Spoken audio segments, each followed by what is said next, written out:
L'ignorance tue, le manque de connaissance tue.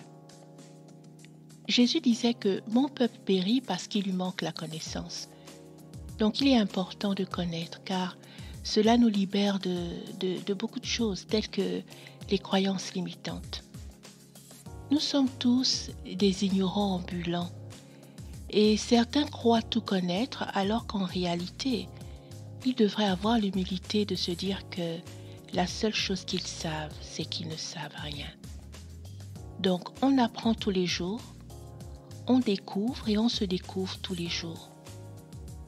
Si dans ton couple, tu éprouves de la jalousie envers ton conjoint, pour quelque raison que ce soit, c'est parce que tu es ignorant, Et ne le prends pas mal, parce que c'est la vérité.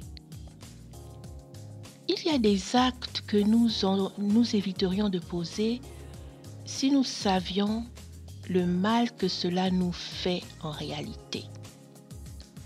Parfois, tu penses faire du mal à l'autre, alors qu'en réalité, c'est à toi-même que tu te le fais. Lorsque je parle d'ignorance, je pense particulièrement à l'ignorance de qui tu es. Parce que lorsqu'on se connaît, la jalousie est le genre de sentiment qu'on ne peut plus éprouver. La jalousie est un piège dans lequel, malheureusement, beaucoup de couples tombent. Et nombreux sont ceux qui finissent par se brûler les doigts. Certaines personnes vous diront que la jalousie est une preuve d'amour. Franchement. Mais bon, c'est vrai que lorsque l'on est amoureux, on peut devenir aveugle. La vérité, c'est que ce sentiment de jalousie que tu éprouves pour ton homme ou ta femme est beaucoup plus profond qu'il n'en a l'air. Cette jalousie n'est rien d'autre que de la possession. Les gens pensent que leur conjoint, leur fiancé, leur copain, leur copine leur appartient. Et c'est là où c'est dangereux, c'est là où tu as tout faux. Ton conjoint n'est pas un objet. La peur de le perdre, la peur qu'il aille voir ailleurs ou qu'elle aille voir ailleurs est le meilleur moyen pour qu'il ou elle se détourne de toi un jour. Parce que ce sentiment-là l'y conduira à coup sûr. Car c'est toi-même qui l'y aura amené grâce à tes pensées négatives. Alors, sois un homme ou une femme active, occupée, intéressante, qui n'a pas de temps à perdre à chercher à savoir ce que monsieur ou madame a fait ou n'a pas fait, qui n'a pas de temps à écouter les ragots qui se disent sur elle ou sur lui. Laisse le téléphone de ton chéri ou de ta chérie tranquille. Tu t'ennuies tant que ça, au point de concentrer toute ton énergie, à perdre ton temps à fouiller dans ses affaires, à te renseigner sur ses allées et venues. Tu t'ennuies vraiment tant que ça? C'est pourquoi, vois-tu, si tu es célibataire, prends ce temps pour te préparer à une vie en couple. Et si tu peux, crée ton business. Si tu es salarié, applique-toi dans ton travail. Aie une ou des occupations en dehors de tes heures de travail. Et à la maison, quand tu rentres chez toi, sois actif ou active. Être actif ou être active ne veut pas dire bouger n'importe comment. Prendre un bon bain, cuisiner un bon repas, lire un bon bouquin, écouter une vidéo ou un audio qui te fait rire, etc. C'est être actif.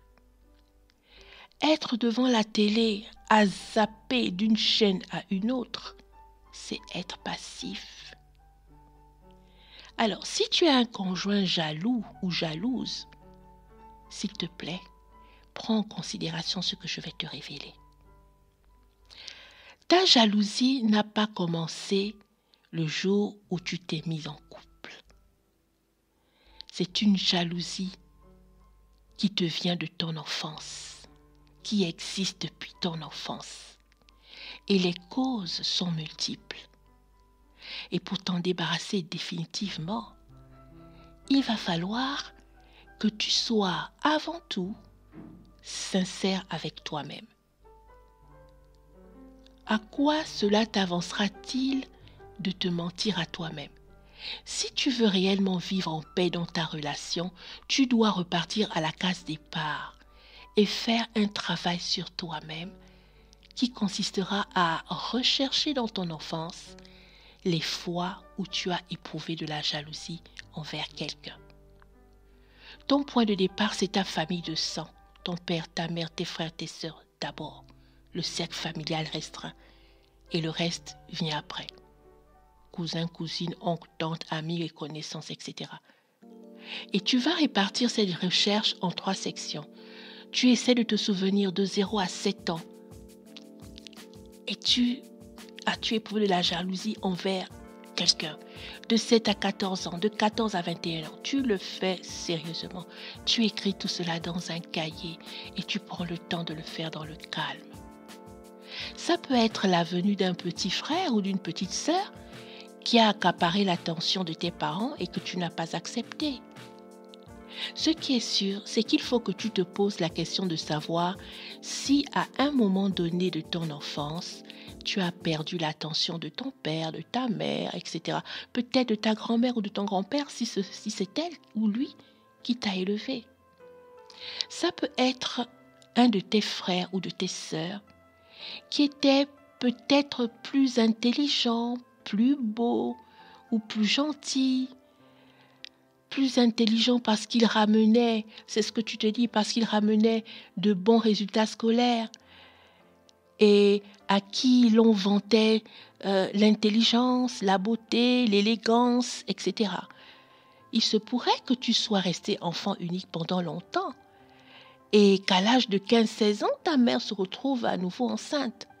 Même à cet âge-là, tu peux éprouver de la jalousie, car toute l'attention qui t'était donnée peut s'être reportée sur le nouveau-né, qui devient comme un intrus, la personne à abattre, car elle vient prendre ta place. N'as-tu jamais observé certains enfants lorsque leur mère porte un autre enfant ou un autre bébé? Ils ne sont pas du tout contents. Et il pousse cet intrus, entre guillemets, avec force et énervement, car il vient prendre sa place. Et de quel droit, se dit-il? Mais s'il y a des enfants qui ne l'expriment pas, mais qui pourtant le vivent mal et souffrent intérieurement, subissent en silence. Ils grandissent avec et le répercutent dans leur relation amoureuse. Et c'est d'ailleurs à ce moment-là que se développe chez l'enfant ce sentiment de manque de confiance en soi, parce que ça va très vite dans leur tête. Je ne mérite pas d'être aimé alors. Il est plus intelligent que moi. Il ou elle est plus belle ou plus beau que moi. Ainsi de suite. Je me souviens d'un couple qui, pour éviter que leur fille n'éprouve ce sentiment de jalousie envers sa petite sœur qui venait de naître, avait préparé un magnifique cadeau dans la salle de la maternité. Et lorsque la petite s'est approchée du lit pour voir sa petite sœur qui venait de naître, avait pu découvrir ce cadeau de la part du nouveau-né pour elle. Les parents lui ont dit que c'est le cadeau que le bébé, donc sa petite sœur, lui a ramené. Vous auriez vu les yeux brillants, l'étonnement, la joie que cette petite avait exprimée. Elle s'est approchée du bébé, donc de sa petite sœur, lui a fait des bisous, des câlins. Et aujourd'hui, elles sont les meilleures amies du monde. Cette jalousie peut se déclencher aussi lorsque vous avez vécu dans un foyer apparemment stable, et que tout d'un coup, vos parents divorcent ou se séparent. Lorsque l'un ou les deux se remarient, tu peux perdre tes repères car ton père ou ta mère donnera plus d'attention à son nouveau gars ou femme. Tu auras le sentiment de n'avoir plus aucune importance pour l'un d'entre eux. Surtout quand tu les verras se bécoter, être en amoureux. Donc, ce sont des situations qui ne dépendent pas de toi. Des situations qui sont venues te trouver là et te troubler au point d'attiser en toi la jalousie. Donc, d'une certaine manière, ce n'est pas de ta faute. Mais lorsque tu fais ce travail, que tu reconnais avant tout que tu es un conjoint ou une conjointe jaloux ou jalouse, tu as déjà fait un grand pas vers ta délivrance. Lorsque tu es arrivé à déceler dans l'exercice précédent ce qui t'y a amené, tu comprendras alors que cette jalousie te vient de ton enfance et non de ta relation avec ton conjoint. Tu te rendras compte même que cela ne se limite pas à tes proches, mais à tes amis, etc. Donc, toi qui vis cet enfer, c'est-à-dire toi qui subis cette jalousie de la part de ton conjoint ou toi qui fais vivre cet enfer à l'autre, tu comprends à présent que le problème est ailleurs. C'est cette insécurité, cette peur du rejet, ce manque de confiance en toi engendré depuis ton enfance qui ont été à l'origine de tes nombreuses séparations et qui, maintenant que tu connais l'origine, te permettront de voir beaucoup plus clair et de vivre sereinement ta relation. La jalousie est malsaine et elle peut t'amener à la dérive. Tous autant que nous sommes avons besoin de liberté parce que nous sommes à l'origine des êtres libres. Tu nais seul et tu meurs seul. Ce qui veut dire que lorsque tu te retrouves dans une situation compliquée dans ta vie, et pour ce qui nous concerne dans ton couple, reviens au chiffre 1. Il y a un ordre dans la création et lorsque tu vas à contre-courant, tu perturbes ta vie. 0 et 1 forment la majorité. Pour avoir le 1, il te faut additionner 0 plus 1 qui te font 1, c'est-à-dire toi. 0, c'est-à-dire Dieu, le Créateur, la source. Tu dois donc prendre conscience de qui tu es. Tu es un être spirituel qui peut donner forme à tes pensées. C'est-à-dire que tu peux, par tes pensées, devenir un homme ou une femme plus confiante. Un homme ou une femme dépourvu de jalousie, car tu sais à présent qu'éprouver des sentiments de jalousie peut détruire ton foyer, peut détruire ta vie. Personne n'est meilleur que toi. Ce que tu as, personne d'autre ne l'a et ne le fera comme toi. Parce que tu es une pièce rare, tu es une pièce unique en ton genre. Donc arrête de te sous-estimer dans cette relation en pensant qu'un autre ou une autre peut te l'arracher. La jalousie, c'est pas l'amour. Ne confonds pas. La jalousie, c'est l'expression de tes peurs, de ton manque de confiance en toi. L'attention que tu recherches depuis ton enfance et que tu veux imposer à ton conjoint n'a pas de raison d'être. Pour que vous vous soyez retrouvés aujourd'hui ensemble, c'est qu'il ou elle a attiré ton attention à un moment donné.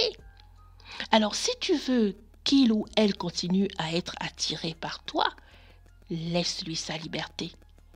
Car il ou elle est venu librement vers toi. Tu ne l'as pas forcé avec une laisse. Libre, il ou elle est venu vers toi. Libre, tu le ou la laisses s'épanouir dans le foyer. Et l'un des moyens, je dis bien l'un des moyens pour l'amener à s'épanouir dans le foyer, c'est d'être épanoui toi-même d'abord. Et pour que tu sois épanoui dans ton foyer, il te faut te concentrer sur toi-même, pour toi-même d'abord. Prendre soin de toi à tous les niveaux, avoir une activité qui te passionne, être un homme ou une femme cultivé pour apporter un plus à ton conjoint. Découvrir des recettes par exemple, les expérimenter pour ton savoir-faire d'abord et en faire profiter ton conjoint. En un mot, être actif ou active. Orienter tes pensées sur des choses positives qui vont faire de ton foyer un havre de paix, un foyer épanoui. Et le secret, c'est de travailler d'abord sur toi-même, afin de te débarrasser de cette jalousie qui peut créer de graves dégâts dans ton foyer ou ta relation intime.